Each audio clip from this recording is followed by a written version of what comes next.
Good morning, students. In this video, we will talk about the next topic of chapter 11, Force and Pressure, which is non-contact force. In the last video, we discussed about what is contact force and the types of contact forces. In this video, we will talk about non-contact forces. Non-contact forces को हम acts on at a distance force भी कहते हैं.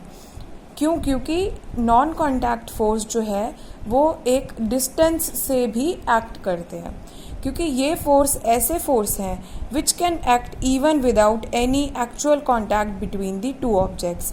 जैसे आपने contact forces में पढ़ा था कि दो ऑब्जेक्ट के बीच में अगर फोर्स लगना है तो उन दोनों के बीच में कोई फिजिकल कॉन्टैक्ट होना ज़रूरी है.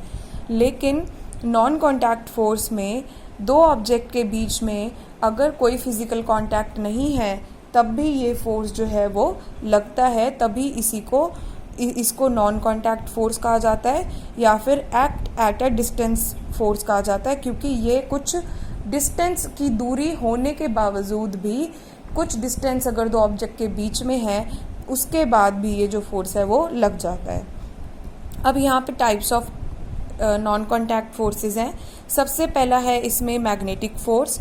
तो मैग्नेटिक फोर्स क्या होता है? जो कि मैग्नेट की हेल्प से फोर्स लगता है उसको हम मैग्नेटिक फोर्स कहते हैं.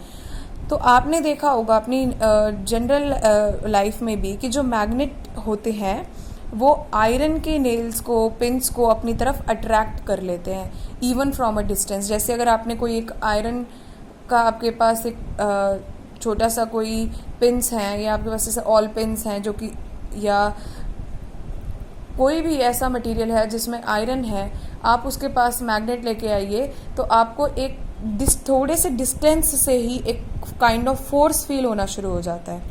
तो आप देख सकते हैं कि मैग्नेट जो है वो आयरन की चीज़ों पे थोड़ा अगर उनमें डिस्टेंस भी है तब भी वो फोर्स लगाना शुरू कर देता है. इवन अगर हम दो मैग्नेट भी लें तो जो मैग्नेट है वो दूसरे मैग्नेट को भी अट्रैक्ट करता है. अब हर एक मैग्नेट में दो पोल होते हैं, एक होता है नॉर्थ पोल, एक होता है साउथ पोल. तो इसमें अगर हम अनलाइक पोल्स को साथ लेके आएंगे तो वो एक दूसरे को अट्रैक्ट करेंगे. ठीक है ना. अनलाइक पोल्स का मतलब है अगर हम साउथ पोल और नॉर्थ पोल को मैग्नेट के पास पास लेके आते हैं तो हम क्या देखेंगे, ये दोनों एक दूसरे को खींच रहे हैं एंड उसके बाद ये एक दूसरे के स्टिक हो गए, चिपक गए.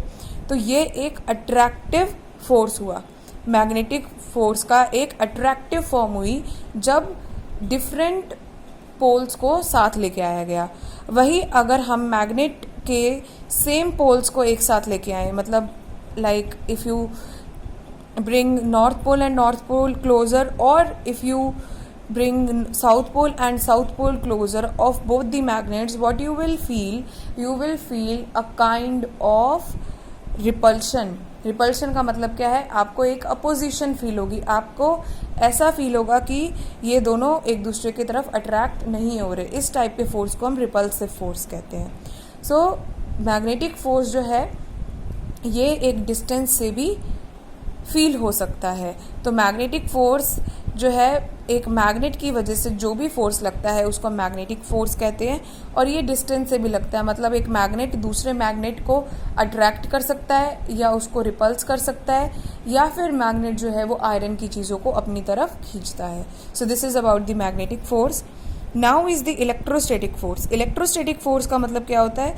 वो फोर्स जो कि चार्जेस की वजह से होता है, इलेक्ट्रिकल चार्जेस की वजह से. जैसे दो चार्ज्ड बॉडीज़ हैं, तो दो टाइप के चार्ज होते हैं, positive charge and negative charge. तो अगर एक बॉडी पॉजिटिव चार्ज है, एक बॉडी नेगेटिवली चार्ज है, वो दोनों एक दूसरे को क्या करेंगी? अट्रैक्ट करेंगी. इसके अलावा इलेक्ट्रोस्टैटिक फोर्स कैसे लग सकता है? अगर एक बॉडी चार्ज है और दूसरी बॉडी जो है वो अनचार्ज है तब भी वो फोर्स उसके ऊपर लग सकता है.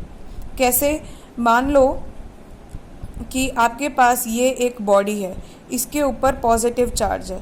आप इसको एक ऐसी बॉडी के पास लेके आए जिसके ऊपर कोई भी चार्ज नहीं है, बट इस बॉडी के अंदर पॉजिटिव और नेगेटिव चार्ज दोनों ही इक्वल हैं.